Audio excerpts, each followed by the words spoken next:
Okay, good afternoon, everyone. Thank you for joining us today.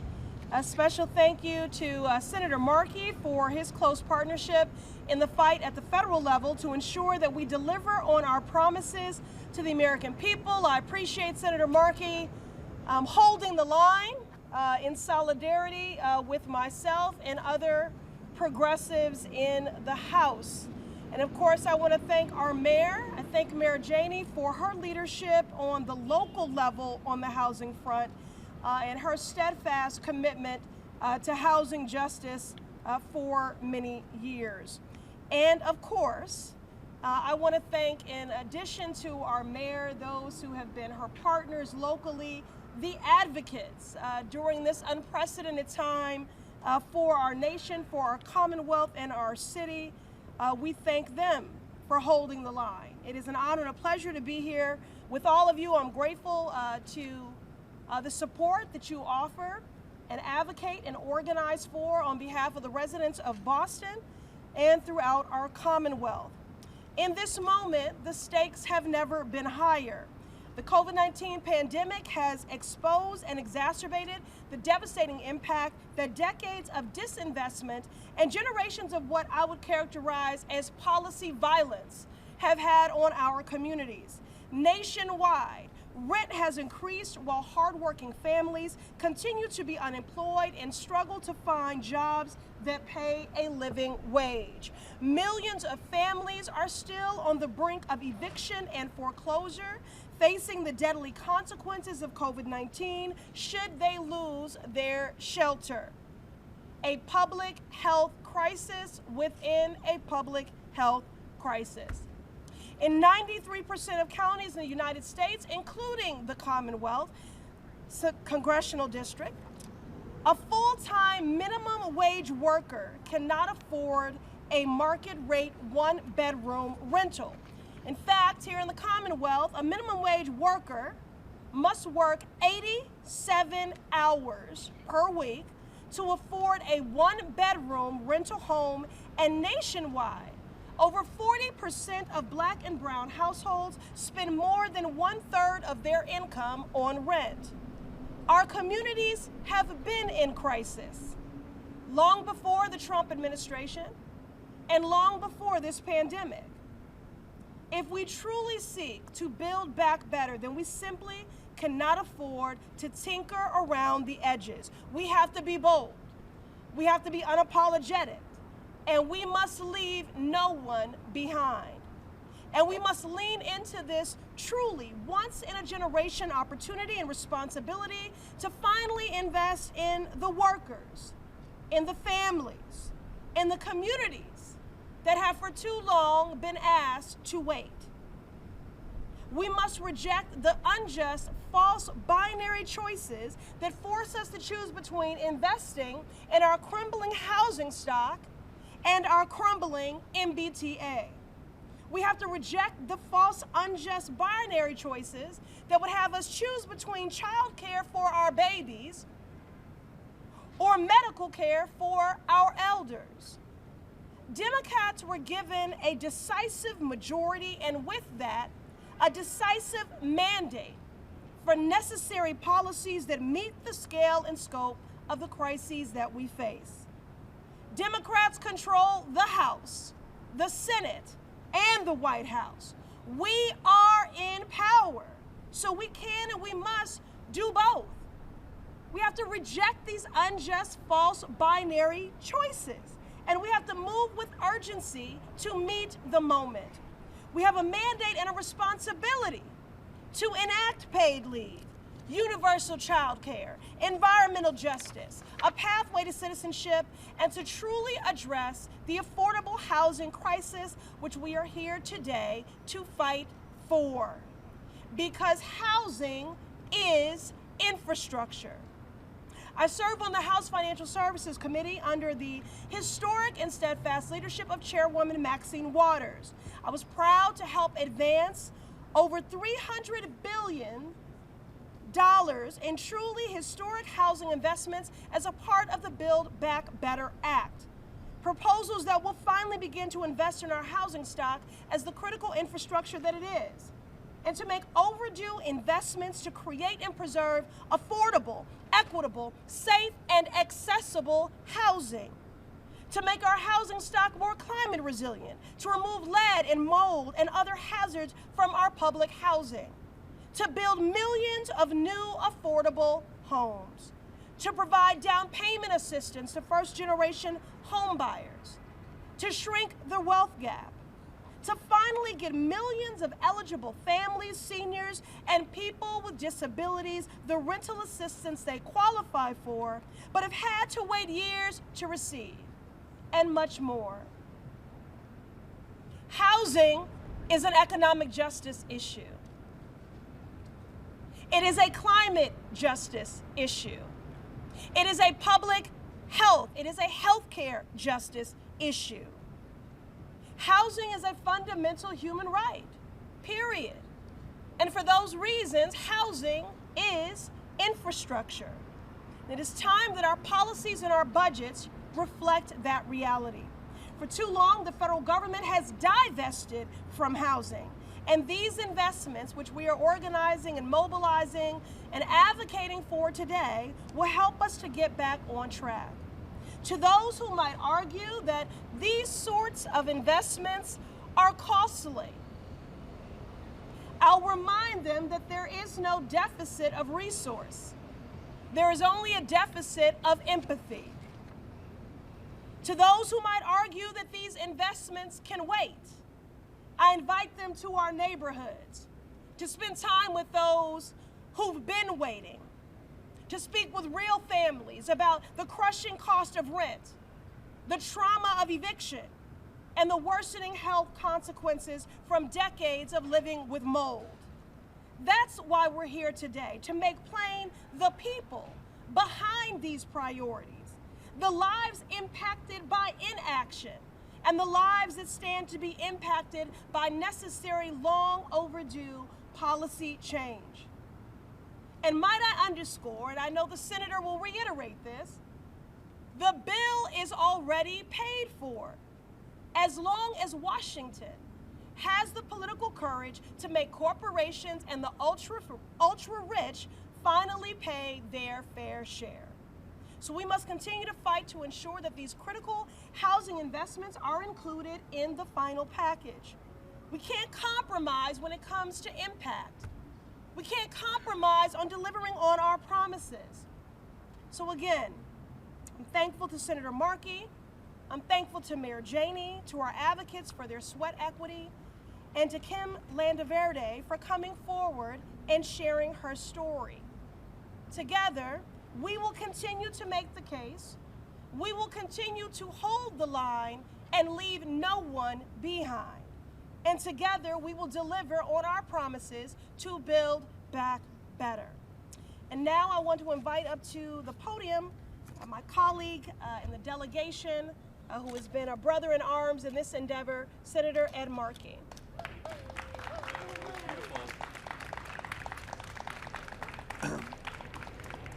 Thank you, Ayanna. Thank you for your historic leadership on these issues.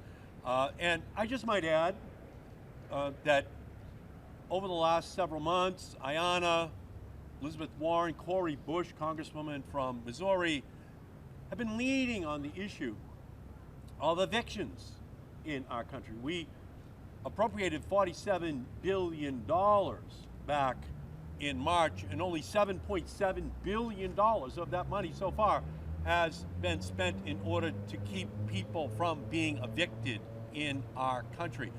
Here in Boston, here in Massachusetts, we have a moratorium on evictions till next April. Mayor Janey's doing a very good job in making sure the resources are there for renters, for owners here in the city. But it's a disgrace that $47 billion was appropriated and only $7.7 billion has been used so far. And so we just have to work to make sure that we make tangible progress towards ensuring that every family gets the help which they need. We need to ensure that renters across the country can count on a roof over their heads and not an eviction notice at their door. And that is an agenda that Ayanna has been leading on, and it's my honor to be able to partner with her on that issue over in the Senate.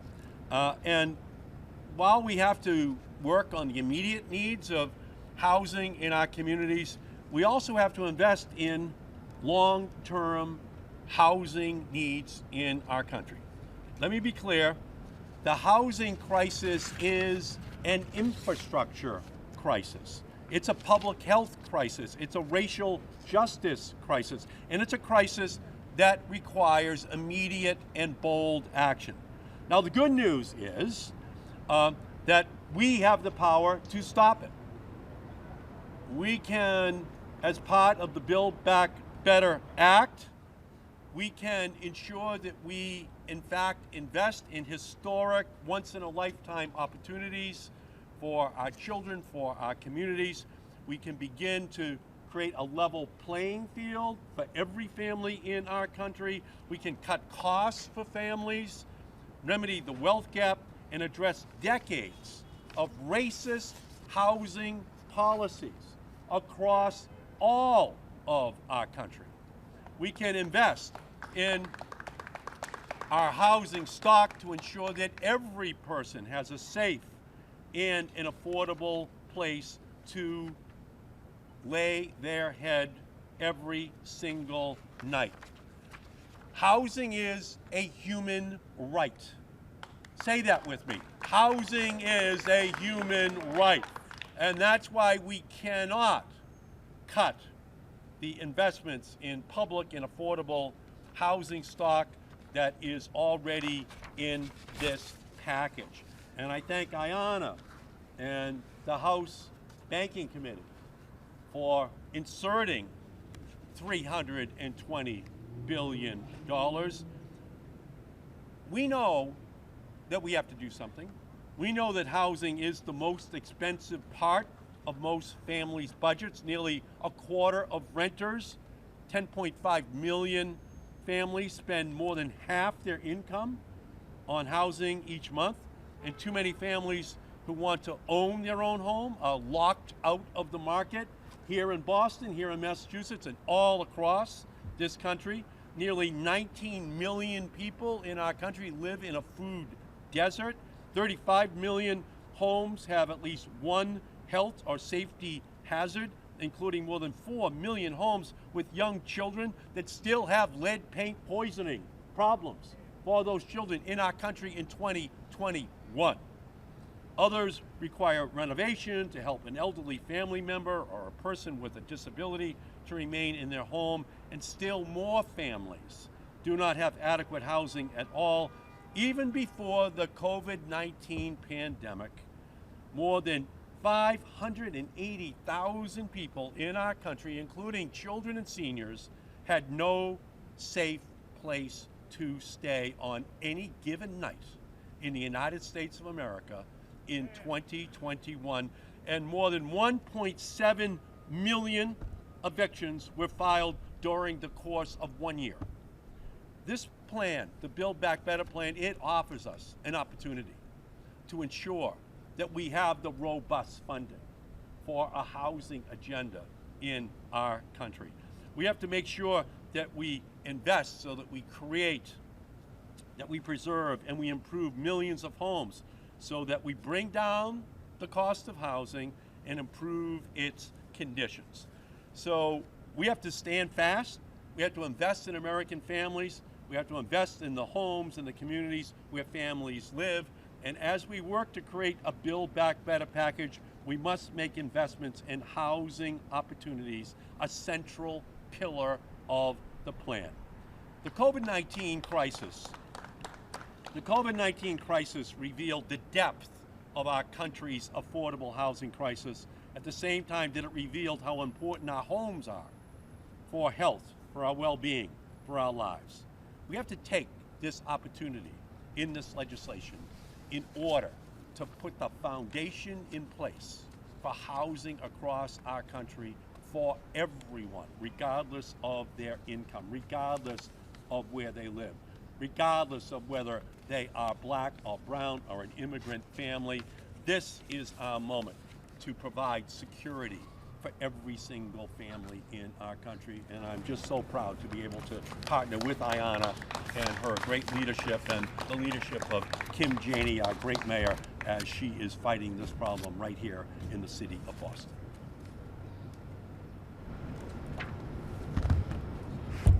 I hope I'm not screaming. I'm so used to speaking with a mask on. So, I do want to thank Senator Markey. And next, I'd like to welcome Mayor Janey, whose leadership on housing at the municipal level has truly been an example for cities throughout the country. And so I'll invite the mayor up to offer some remarks.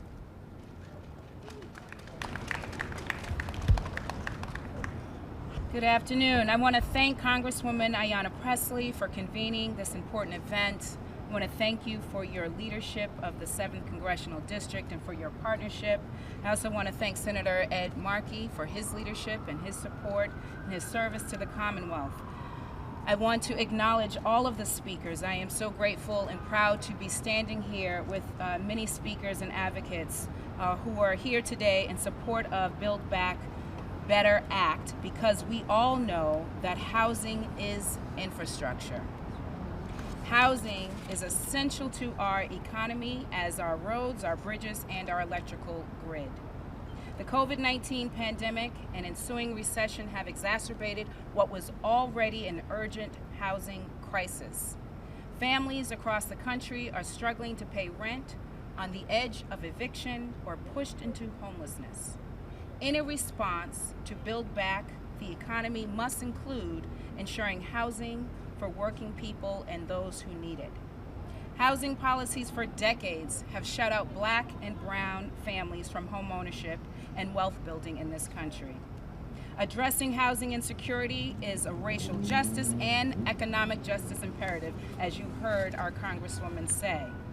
This legislation is a rare opportunity to boldly invest in our workers, our families, and our communities for generations to come. Congresswoman Pressley has crafted 3 key housing provisions in the Build Back Better Act legislation because she understands this is about justice. Housing justice means expanding affordable housing access, closing racial homeownership gaps, and promoting safe and healthy housing. That is why I established a housing stability agenda for renters and homeowners in the city of Boston. And I want to acknowledge my Chief of Housing, Sheila Dillon, and her amazing team for their incredible work. People across our nation need stable housing. Our city has risen to address this urgent need. As Mayor of Boston, I invested $50 million in the Boston Rental Relief Fund to support renters and landlords in need. We've distributed grants to help families cover their rent, afford their utilities, and remain stably housed. Our Office of Housing Stability has also connected Boston households to additional resources provided by the Commonwealth. We need additional investments. Let me say that again. We need additional investments in housing that can truly expand affordable access. And that is what Congresswoman Pressley is advocating for, and that is why all of us are here today. We also need to invest in homeownership for Black and brown residents. This is personal to me because as a child, I experienced housing insecurity. It is personal to me because I've lived in a shelter. It is personal to me because my very first apartment as a young single mom was paid for with the help of a Section 8 voucher. This is personal to me because I was able to purchase my home through a first-time homebuyers program here in the city of Boston. To help stabilize our neighborhoods and to create homeownership opportunities, I expanded Boston Home Center's first-time homebuyers program with an investment of $2.4 million.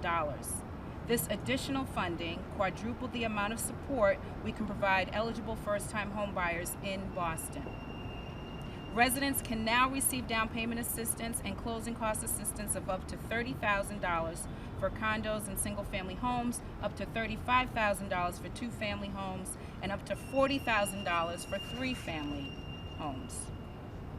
Increasing funding and all of our work together around housing security and stability not only increases the opportunities for Boston families to buy their own homes, but it also helps us to close the racial wealth gap in our city. Over 70% of purchases through the First-Time Home Buyers Assistance Program have been in communities of color, proof that this is helping residents historically impacted by redlining. With the Build Back Better Act, we can do even more for Black and brown families. I know firsthand how important homeownership is to establishing and maintaining economic stability and breaking the generational cycle of poverty. The Build Back Better Act will help further increase Black and brown homeownership, reduce racial wealth gaps across our country, and bring more residents closer to achieving the American dream.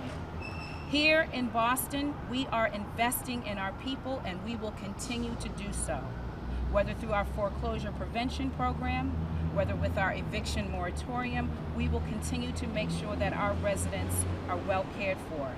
And I call on our partners at the federal level, not these two, they're amazing, the rest of the folks at the federal level to support this historic opportunity to fund housing across our nation. As mayor, I am committed to investing in housing opportunities for renters and owners as part of our country's essential infrastructure. And until everyone can afford stable housing and has a pathway to ownership, our work around this issue is not done. I am proud to stand here with my sister in service, Congresswoman Ayanna Pressley, with Senator Ed Markey, with all of our partners, with all of the advocates who have been doing this amazing work, with all of the folks who are working in the public and private sectors as we rally around this issue to ensure housing justice for the people of Boston and across our country. Thank you so much.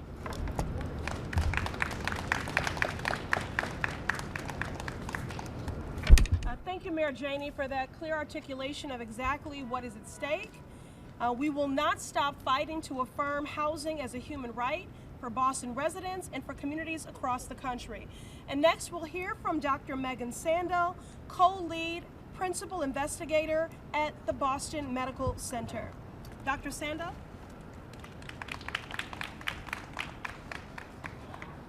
So first, I'd like to thank Congresswoman Pressley and Senator Markey for all that you're doing to provide stable homes here in the Commonwealth of Massachusetts. And I want to thank Mayor Janey for everything you're doing to help us in the city of Boston. Today is about the future that we want and the future that we're going to fight for, because we know that we need to fight to keep housing as part of this infrastructure bill. Housing, simply put, is essential to children's ability to thrive. And so nothing is more fundamental to the health and well-being of children than having a stable, decent, affordable home to live in. Today we have an extraordinary opportunity to make a significant difference in millions of children across this country.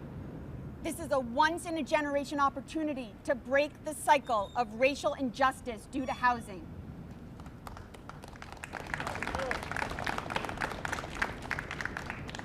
As a pediatrician, I see every day the transformative impact that a stable, decent, affordable home can have on families. This is about every child having the same fair shot to reach their highest potential. Unfortunately, millions of families right now are missing out on that opportunity. And what we know is that the COVID-19 pandemic only made that worse and disproportionately impacted families of color. The research is clear. We need bold investments in how housing can make that transformative impact. We know that it can promote financial stability and advance equity. And so in this bill, we see rental assistance, we see public housing infrastructure, we see a national housing trust fund, and that is about building back better. So now is the time for action. This is our moment. We need to make sure that our children have everything that they need in order to thrive. And so we're calling on our nation's leaders to keep housing as part of this infrastructure bill because our children are counting on us. Thank you.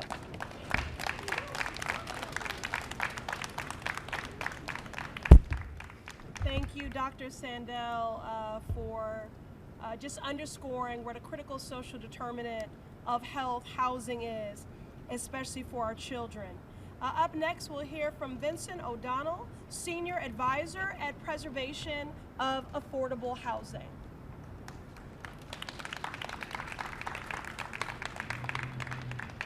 Good afternoon, and thank you, Congresswoman, for your incredibly powerful support for affordable housing, and Senator Markey, also your steadfast support for this mission. It's so important.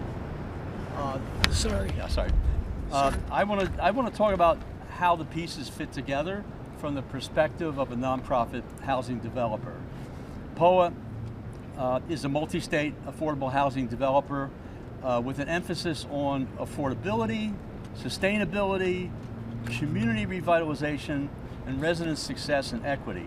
These are core principles. They're interdependent, and they require resources for success. And the Build Back Better bill will provide those resources. I've been doing this for about 50 years, and we have made an enormous federal commitment to affordable housing, and we're really grateful for that. But at the same time, it's met a fraction of the need.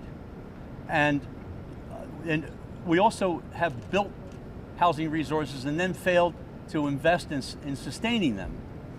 And much of our affordable housing legacy has not been adequately targeted to address historic systemic inequities and marginalization of vulnerable communities. We've been working on that, but there's so much more to do. The pandemic has made it worse. But now we have this historic opportunity to meet those needs and begin repairing some of the harm. You've heard all the statistics. They're devastating. They reflect the nation's long history of racial discrimination and exclusion, including decades of explicit federal housing policy. It reflects our neglect of vulnerable children and seniors. Black home ownership is lower than at any time since the passage of the Fair Housing Act in 1968. That has a devastating effect on wealth. I just want to say that doing the hard work of new production of housing and preserving affordable housing that we have and restorative actions requires a wide range of targeted and interdependent resources that are tailored to a diversity of needs. Every affordable housing development has a complex layer of federal and state and local funds that have to dovetail precisely. The development process involves a very risky commitment of large amounts of front money, and developers, including nonprofits, need predictability about these resources. Because of the enormity of the problem, by far the largest share has to come from the federal government. As we heard earlier, rental assistance, capital funds, housing services, resident services. The Build Back Better initiative is a historic opportunity to address all of these macro gaps and provides the need for a flexible toolkit.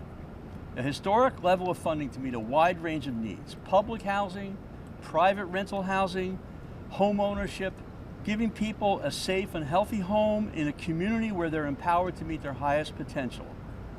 It often escapes media coverage that the reconciliation bill includes both appropriated funds and housing and community development programs that are embedded in the tax code. Primary among these is the Low-Income Housing Tax Credit Program. It's a backbone of our preservation and production efforts and is integral to the diverse toolkit that we're talking about here. So I just want to point that this bill has an array of resources across a multiplicity of systems and modalities, and we need all of this because all these measures are interdependent. This bill will play a foundational role in the housing portion of this bill plays a foundational role in other goals of the bill: climate resiliency, energy conservation, which provides long-range viability and affordability, health outcomes, the ability to afford healthy food or medicine, reducing lead exposure, removing asthma triggers, improving accessibility and livability for seniors, and more, and children's education, and the ability to engage and learn when they're in school. So if we have this opportunity, our commitment is both to use these funds wisely and to ensure that they result in a permanent investment in affordability. Thank you.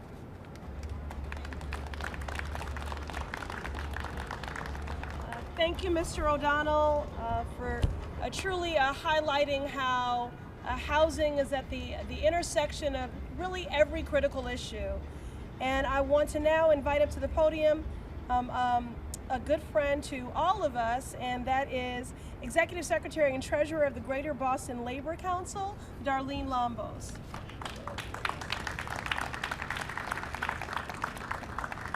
Good afternoon, everyone. My name again is Darlene Lombos. I'm the Principal Officer of the Greater Boston Labor Council, representing about 100,000 union members and their families throughout Greater Boston.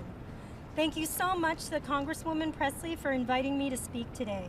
It is an honor and privilege to represent the labor movement and stand shoulder to shoulder with her and other leaders here, Senator Markey, Mayor Janey, and others, to highlight the need to make robust investments in housing as part of the Build Back Better currently being debated in Congress. She always has our back, so when she calls up, we will be here to fight alongside her, because she is the real deal, genuinely and tirelessly representing workers and the working class. So I thank her again for inviting me to join this important event. You have already heard many, many reasons why this Build Back Better Act is a once-in-a-generation opportunity to make bold investments in our residents through the city of Boston and across the country. Housing stability, housing affordability, housing justice is so fundamental to the safety and well-being of our workers, our families, and our communities. And when housing investments are done right, it leads to better outcomes for everyone. As unions, we are committed to building strong communities on a foundation of career pathways, affordability, tenants' rights, environmental protections, ethical business practices, and workers' rights, all aimed at creating a virtuous cycle of housing justice and shared economic prosperity. Let's take one example of one of my favorite people in the building trades that I'm honored to call a sister in the movement. 10 years ago, she was working as an intake coordinator at Children's Services, barely making above minimum wage and still living with her father and could not afford to move out and live on her own. Fortunately, she found her way to Building Pathways, the pre-apprenticeship program founded by our former Mayor Marty Walsh and now Secretary of Labor, to encourage and support more diversity in the building trades. As a woman of color, she was pleasantly surprised to see other women of color as graduates of this program who were already working as painters, carpenters, electricians, sheet metal workers, and others. She was so impressed she signed up right on the spot. She graduated from Building Pathways, chose to be a pipe fitter, and is now a union member at Local 537. Now able to support her family, and recently just purchased her own home.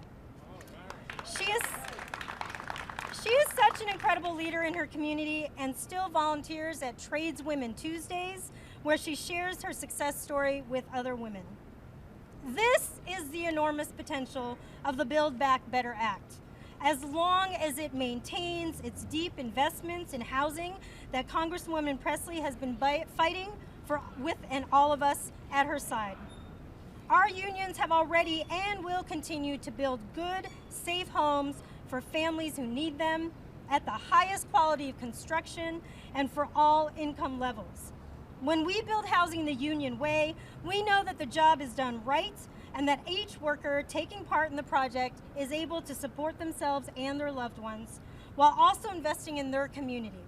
This also helps to break cycles of exploitation that put housing stability out of reach for too many families. So let's build back better with housing justice and with unions, and make sure that this once-in-a-generation opportunity advances us to the world we know is possible and the world that the labor movement has always and will continue to fight for. Thank you.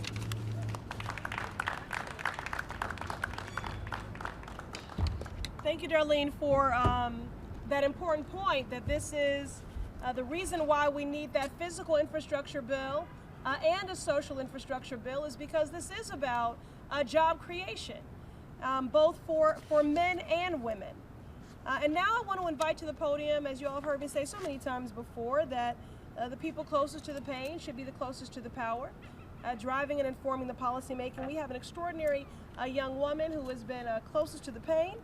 She is a youth tenant leader at City Life Vida Urbana. My office works closely with them on housing and many other issues. Won't you please offer an enthusiastic response to this young woman?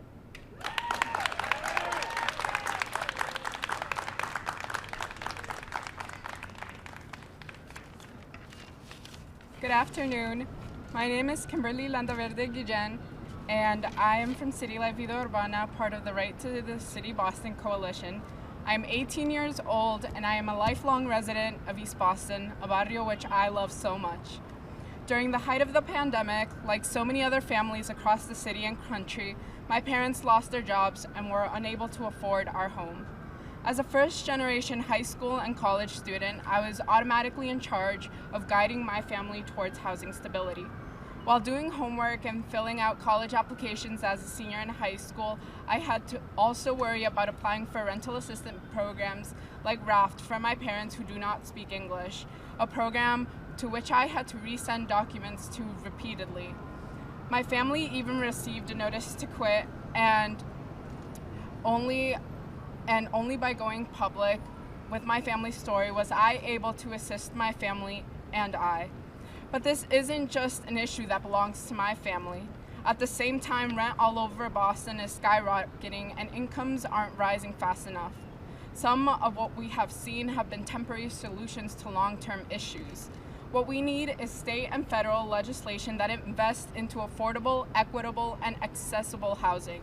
We need policy that prevents evictions and foreclosures from happening during a pandemic, like the Housing Equity Bill at the state level that would keep families in their homes throughout the pandemic recovery, and the Build Back Better Act, which would ensure housing stability in the foreseeable future. It would ensure that we truly view housing as a human right, one that is worthy of investment, allowing parents and families like mine to have access to home ownership and building wealth, helping to reduce the racial wealth gap. This legislation isn't just about where to invest money, but how to help ensure we have a stable future that is accessible to all, even after this public health crisis. Housing itself is a public health issue, and the investment that this legislation ensures would assure that everyone is safe and has a healthy place to call home. Thank you.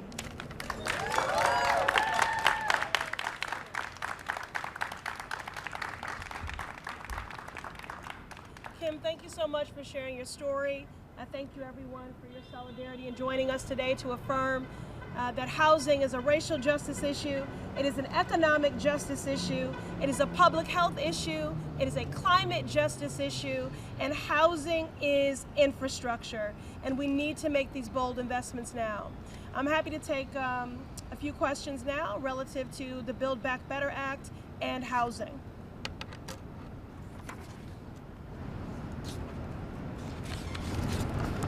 Did we say it all? Could I ask a question of Senator Markey that's specific to the Senate? Would that be okay? Absolutely. Okay. We're partners in this. So Yeah, Senator Markey, centrists like Joe Manchin are going to be essential to get the bill through your chamber. He's talking about a much lower figure than where the bill stands now, $1.5 billion he's signaled.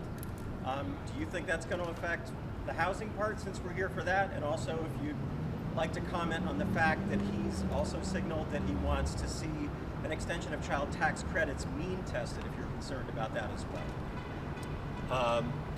Well, again, what I'm doing, what Congresswoman Pressley is doing, is we're advocating for a number, a final number in the reconciliation bill that is equal to the magnitude of the problems, including housing, including childcare, that we are confronted with in our country.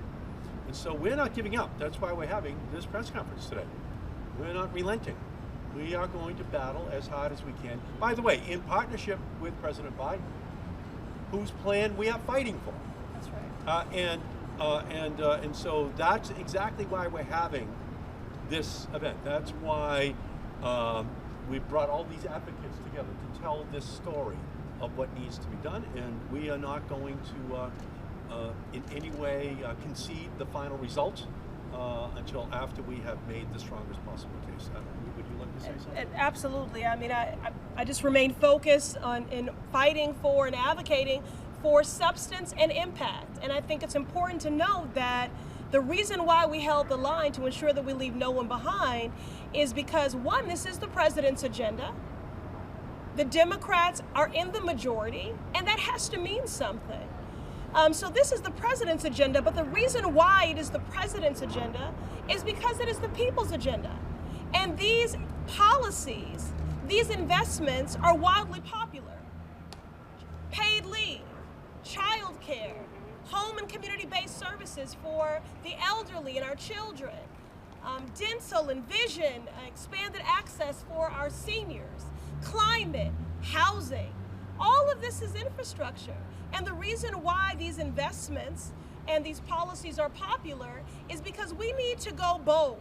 We need to go as big and as deep and as broad as the pain is. And so, you know, I think it's important that we focus on the people behind the policies, and we're just going to keep fighting for a bill that is as inclusive and as bold and that meets the moment, and most importantly, meets the needs of the people.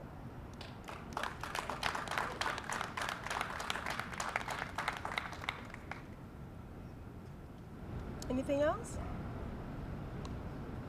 All right, everyone. Oh. Sorry. I'm just a resident from East Boston.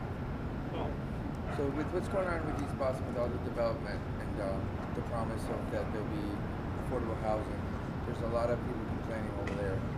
What can we expect to, here for some type of a comfort zone for those residents that are having to move out? They go to Chelsea. The rent is just pretty much almost as high as East Boston, but it's getting worse. Right. Well, again, that's why we're here today with our mayor and with my partner in the Senate, Ed Markey, to fight for these bold investments. I serve on the Financial Services Committee.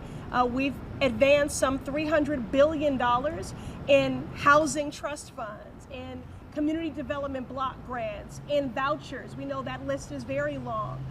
Two of my bills were included. First generation down payment for equity, which is critical to addressing the racial wealth gap, and also my other bill to remove lead from public housing. I have a very huge public housing footprint in my district, and when you consider the fact that there are people who have not seen investments in these developments since the 1930s. I spent time with a constituent, 86 years old. Her apartment hasn't been painted in 20 years. She has raw backup sewage. She has mice infestation. She has black mold. This is no way to be treating anyone, and I don't think that simply because you can't afford more that you don't deserve better. So, this is about making those investments. The mayor spoke about her commitment to not only vouchers, not only to addressing home ownership, but the senator was sharing that very draconian fact that black home ownership is the lowest now that it's been in 6 decades since the FHA was introduced. So that's exactly why we're here. We know there's a crisis in East Boston, but East Boston is not an anomaly. This is a systemic issue because of decades of underinvestment. And so we have to preserve our existing affordable housing stock, we have to grow our affordable housing stock, and we have to make home ownership available to more families. I want to say thank you to you and the mayor, to you, because... Yeah, let's hear from the mayor directly. Thank you so much for being here. I would just add, one, we can connect you if you need more information to members of our housing team, which are here. One of the things that I did not share in my remarks earlier, in addition to all of the things that I did mention, is some legislation that we have filed at the state, which is a transfer fee. And with that, we will be able to invest in the preservation and creation of additional affordable affordable housing here in the city of Boston. East Boston is having a challenge, Chinatown, Roxbury, all over our city. Housing affordability is a big crisis. It was in crisis long before the pandemic. The pandemic has made it worse. It is why I invested $50 million in rental relief. It is why we are investing in home ownership opportunities. It is why we put in place an eviction moratorium here when the one at the federal level was suspended. We did the work here locally because we need to make sure that the people of Boston can stay in their homes. That is my priority. That is the priority of all the folks that are here. So thank you so much.